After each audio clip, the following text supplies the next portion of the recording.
Salve, camaradas, tudo bem? O tema do vídeo de hoje do canal é a ideologia do viralatismo e a dominação imperialista no Brasil.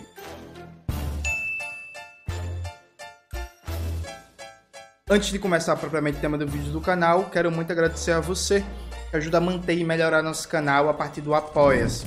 Seu apoio é fundamental, indispensável para a gente continuar o nosso trabalho. Eu preferi o Pix, está aparecendo aqui como QR Code na tela do vídeo. Camaradas, note, ontem, voltando da academia, né? E aí eu vi um vídeo que é um negócio surreal, inacreditável. O senador Marcos Duval, pelo Espírito Santo, pedindo para os Estados Unidos invadir militarmente o Brasil. É um senador da República Burguesa pedindo para um país estrangeiro invadir o Brasil e dar um golpe de Estado. Veja, gente, se isso fosse nos Estados Unidos, se fosse um senador dos Estados Unidos pedindo para a China invadir os Estados Unidos, esse senador seria caçado e preso e provavelmente nunca mais veria a luz do dia. Se fosse na China um deputado da Assembleia Nacional do Povo pedindo para os Estados Unidos invadir a China, esse deputado ou deputada também seria caçado, preso, provavelmente nunca veria a luz do sol. Se fosse na França, se fosse na Alemanha, se fosse na Itália, um senador pedindo para uma potência estrangeira, por exemplo, lá na Europa, eles estão na brisa com a Rússia, né? Pedindo, por exemplo, para a Rússia invadir o seu país, ele seria caçado, preso, talvez nunca veria a luz do dia. Então veja, é inaceitável. E aí, você que é de direita, que tá vendo esse vídeo, porque eu sei que tem algumas pessoas de direita que assistem meus vídeos. Você aí, você não se diz patriota e tal? Você achou normal? Você achou normal uma figura da direita bolsonarista pedir para um país estrangeiro invadir o Brasil? E aí é curioso como essa direita e extrema-direita sul-americana, ela é essencialmente violentamente entreguista, né? A Maria Corina Machado, da Venezuela, também já fez fala pedindo para os Estados Unidos invadir a Venezuela. E aqui veja, não importa se você gosta ou não do Maduro, o que é que você acha do governo Maduro. O fato concreto é, Maria Corina Machado pediu para os Estados Unidos invadir militarmente a Venezuela, dar um golpe militar. Isso é inaceitável.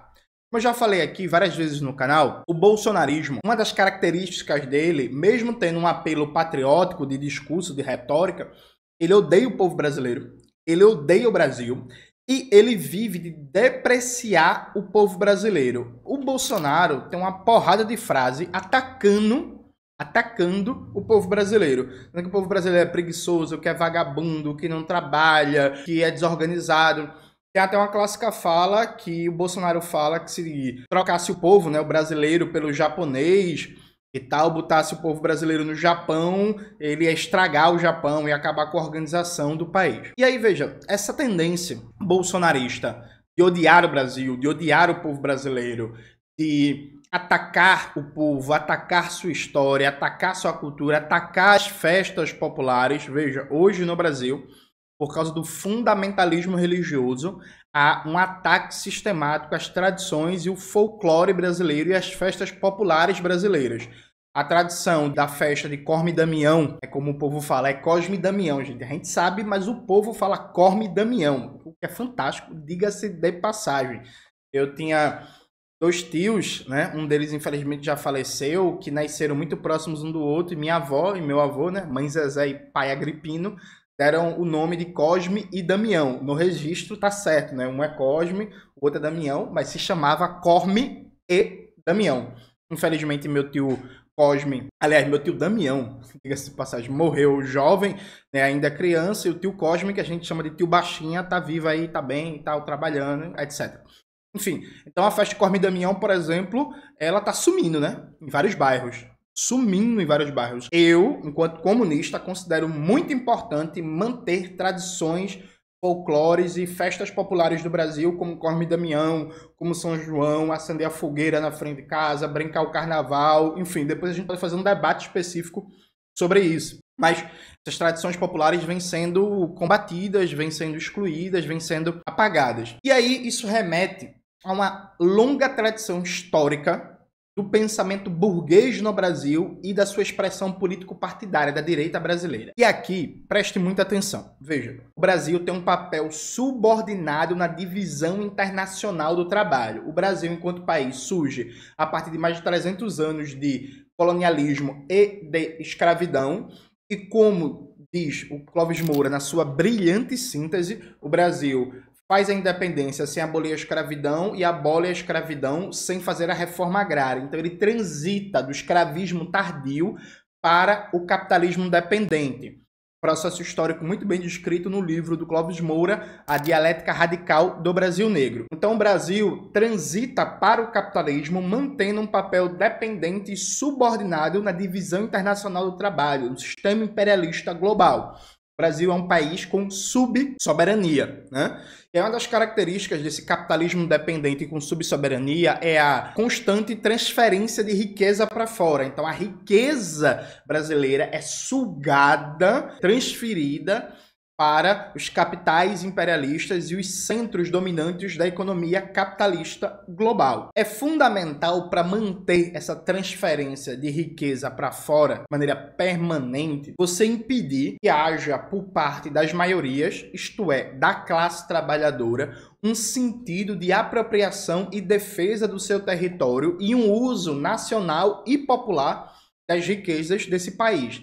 E quando eu falo riqueza, não pense só, gente, em riqueza natural não, viu? Não pense só em minério, em petróleo, em água potável, em diamante, em gás, em cobalto, em biodiversidade. Pense em riqueza, inclusive, a própria capacidade de trabalho do povo trabalhador. Tipo assim, em que a gente vai colocar a capacidade de trabalho do povo trabalhador, sabe? Em que o povo brasileiro vai colocar seu esforço, seu sangue, seu suor para construir, para produzir, né? Pense riqueza brasileira como também a capacidade de trabalho do povo trabalhador brasileiro. Então, é fundamental, e é assim há mais de 100 anos, é fundamental que nos países de capitalismo dependente, como é o caso brasileiro, não haja esse processo de formação de uma consciência de classes que defenda o assenhoramento do controle da riqueza do território. É fundamental que não exista um Brasil para os brasileiros, né? Falando o bordãozinho lá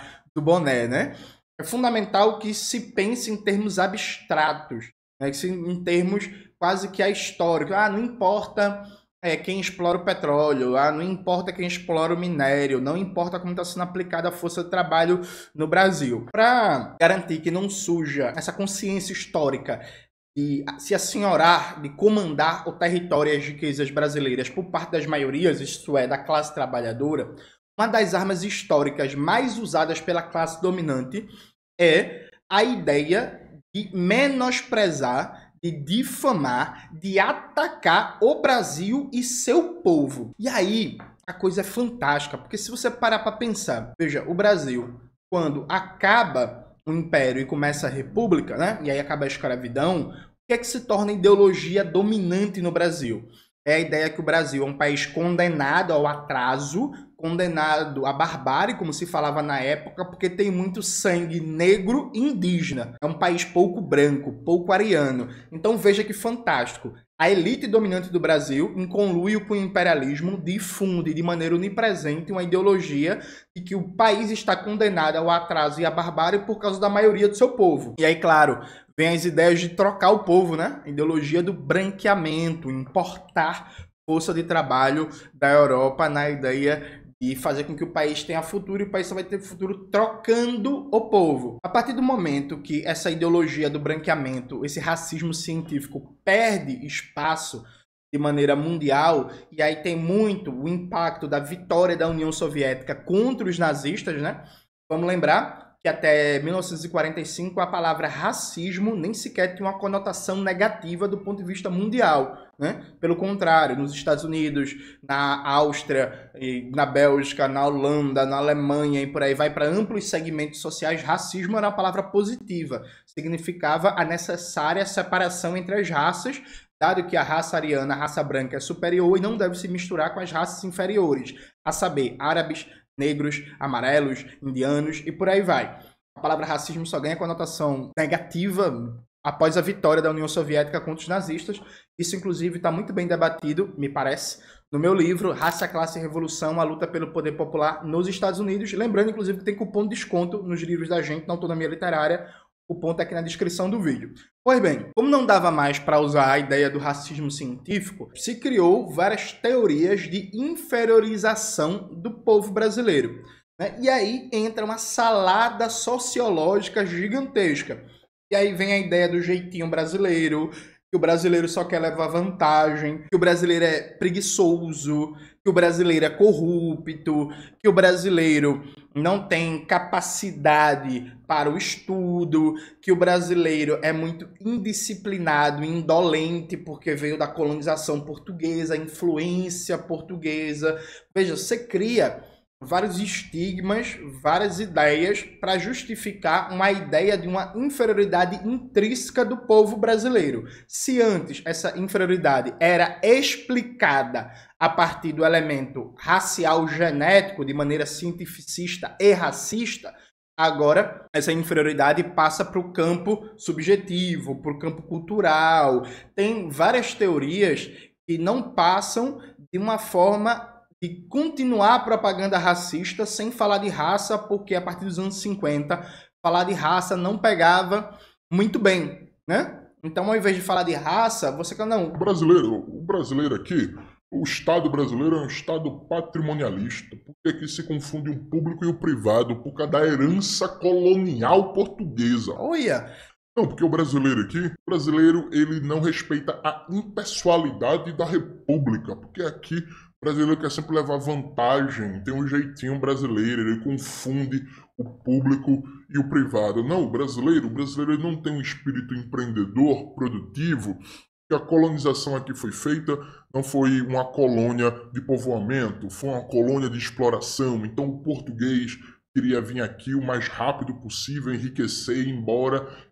Marcou a cultura brasileira. Uma série de blá blá blá, de besteira culturalista, de quinta categoria, que inclusive até hoje é repetido como se fosse ciência boa nas universidades, e que visam basicamente a ideia de que o povo brasileiro, por algum aspecto cultural, simbólico, subjetivo da sua formação histórica, é intrinsecamente inferior, e a ideia de um controle brasileiro, nacional, popular das riquezas do Brasil não faz nem sentido, é até ruim, porque vai dar errado, né? Porque a gente não é empreendedor, a gente não é inventivo, a gente não é competente, a gente não é honesto, a gente não é racional, a gente não é bom administrador. Então se cria todo um estigma de demonização permanente do Brasil, e isso justifica entrega de riquezas naturais brasileiras, justifica domínio dos monopólios estrangeiros na economia do país, isso justifica todo tipo de entreguismo, isso justifica a ideia de que modernizar o país é sempre adotar ideias, teorias, conceitos, práticas administrativas e organizativas dos países centrais do imperialismo, meio que na ideia de que modernizar o país é ser como? Como quem? Como eles, como os estadunidenses, os alemães, os franceses, os canadenses, os italianos e por aí vai. Algumas pessoas, nessa altura do campeonato do vídeo, devem estar pensando, Jones, eu já vi isso nas entrevistas do Gessé Souza e nos livros dele. O Gessé Souza fala disso, O Gessé Souza, ele fala até bem, porque didático, sobre isso. Sabe qual é o problema do Gessé Souza? Ele fala como se isso fosse uma grande novidade e ele tivesse descoberto isso. Gessé Souza, ele mente, viu, gente? Ele é em vários aspectos, um plagiador. Porque ele pega debates clássicos que estavam no Brasil ali nos anos 50, 60, 70, até inclusive anos 40. Debates de massa, que inclusive não estavam restritos à universidade, estavam na boca do povo, dos sindicatos, dos jornais, dos coletivos de cultura, das passeatas e tal. O nacionalismo brasileiro de esquerda, muito forte. O Gessé pega... né, oculta tudo isso, faz uma crítica, por exemplo, às teorias do patrimonialismo, ou a ideia de que o brasileiro confunde o público e o privado e trata isso como novidade, ocultando vários autores que vieram antes dele e que fizeram uma crítica, inclusive, melhor que a dele. Então, o problema do Gessé é que ele mente descaradamente, ele coloca como novidade coisas que são pão comido, um patrimônio consolidado nas ciências sociais críticas do Brasil. Ele é um ótimo divulgador de teorias, ele é um intelectual público que tem uma capacidade didática muito boa, só que ele poderia fazer isso sem dizer que ele está inventando a roda, e aí ele mente sistematicamente dizendo que ele está inventando a roda. Eu, inclusive, lancei um artigo fazendo uma crítica a essa mania do Gessé Souza de se colocar como inventor de ideias antigas que ele assimila e não cita. Foi publicado na revista Ópera. Bota aí na tela, Maxwell.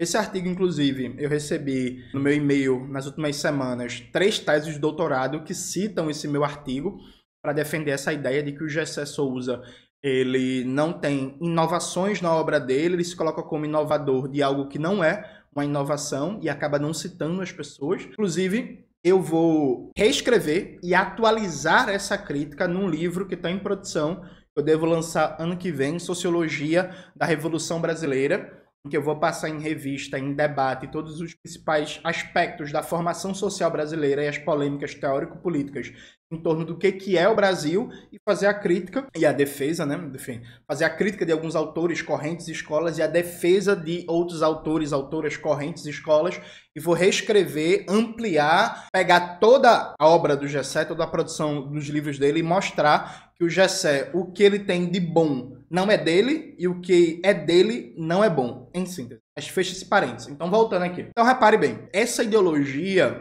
do brasileiro que odeia seu país, essa ideia do brasileiro vira-lata e tal, ela se reatualiza e hoje, presta atenção, ganha cada vez mais força com essa coisa jovem de como tancar o Bostil. É o Bostil, e o Brasil não presta, e o Brasil acabou, e o Brasil é uma merda e tal. Veja, como vocês sabem, vocês me acompanham aqui, eu nunca neguei nenhum dos problemas do Brasil, né? País de capitalismo dependente, cada vez pior, agrário exportador, financeirizado, tá uma merda, ó. Isso assim.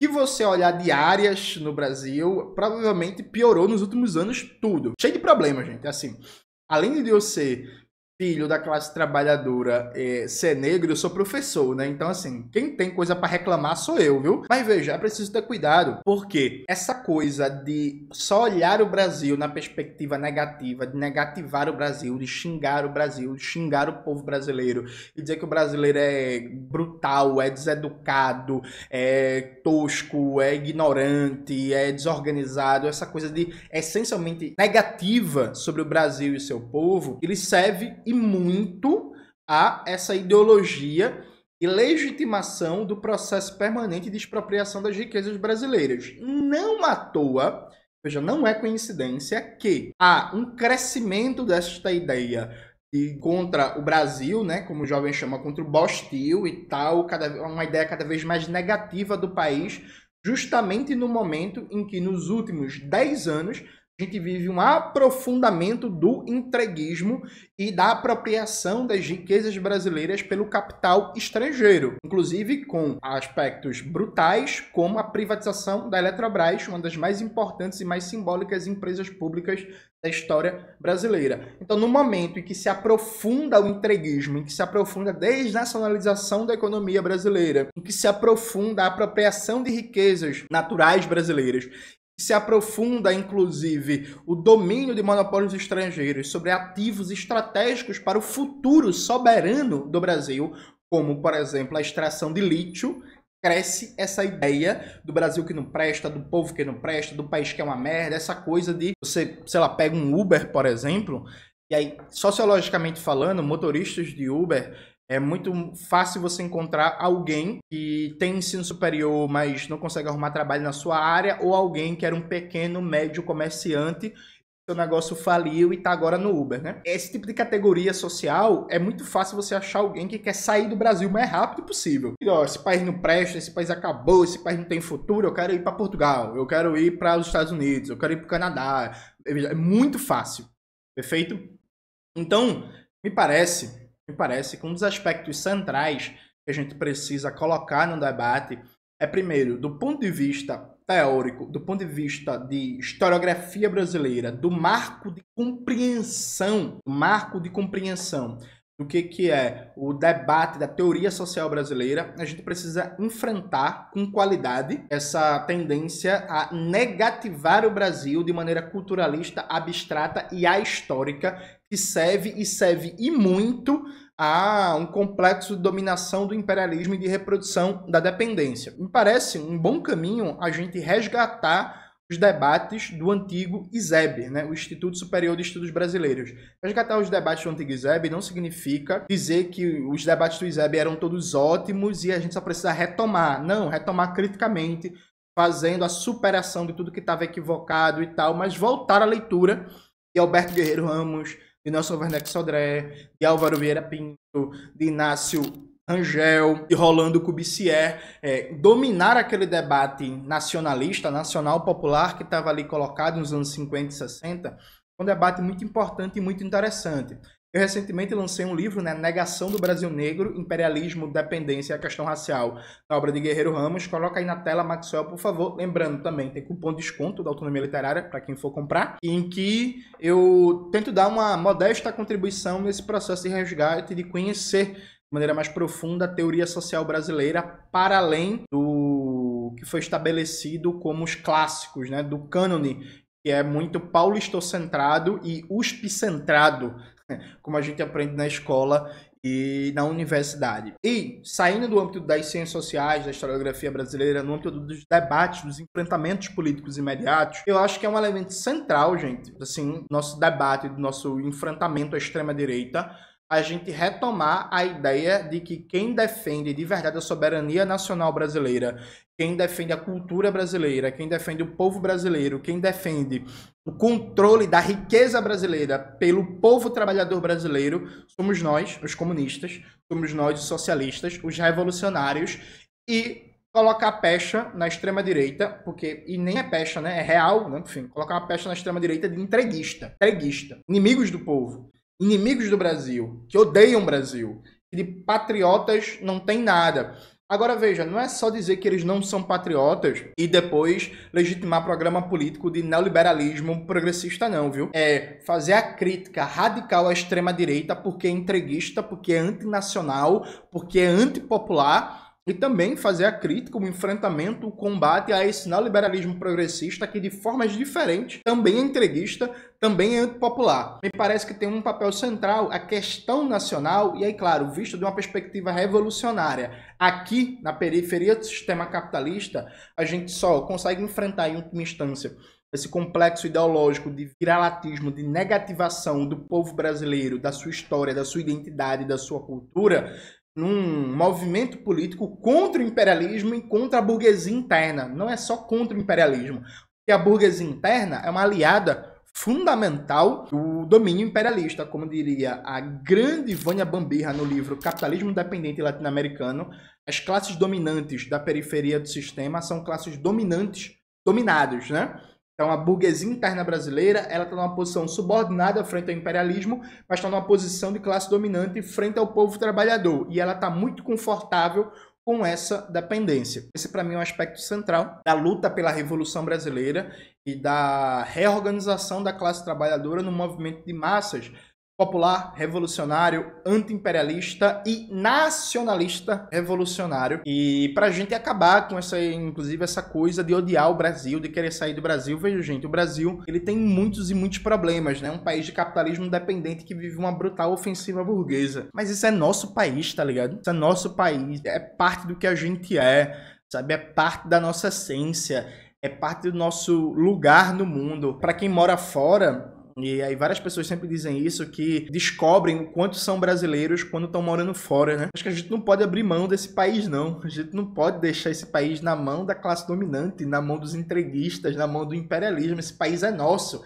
Se a gente não consegue nem sequer defender o nosso país, imagina enfrentar a crise climática, imagina derrubar o capitalismo no mundo, sabe? A gente não pode abrir mão do Brasil. A gente tem que ter um programa político revolucionário contra a burguesia e contra o imperialismo que faça do Brasil um lugar, um território da maioria dos brasileiros, da classe trabalhadora. Isso é possível com a nossa Revolução Brasileira. E a nossa Revolução Brasileira precisa apontar para isso, para um processo histórico que faça que a riqueza brasileira seja nossa, não de meia dúzia de barão burguês, imbecil, antinacional, antipopular, entreguista, brega, um povo que o sonho é ir para Paris, tirar uma foto imbecil em algum café de Paris ou ir para uma praia feia em Miami, né? Povo brega. Então, assim, esse país não pode ser da classe dominante interna e do imperialismo. Esse país pode e deve ser nosso, porque Darcy Ribeiro estava certo. Nenhum país tem tanta potencialidade, tem tanta possibilidade histórica para dar certo como o Brasil. Brasil tem tudo para dar certo. O que a gente precisa é fazer com que esses elementos que a gente tem, que são muitos para dar certo, sejam organizados no sentido de uma nova construção da história, das estruturas brasileiras. E isso só será feito com um processo revolucionário, com a nossa necessária e indispensável Revolução Brasileira, que a gente começa a lutar por ela hoje, agora, já. É isso, galera. Espero que vocês tenham gostado do vídeo de hoje do canal. Não se esqueça de se inscrever no canal, ativar o sininho, curtir esse vídeo, compartilhar e tudo isso que vocês já sabem. Um beijo e até a próxima.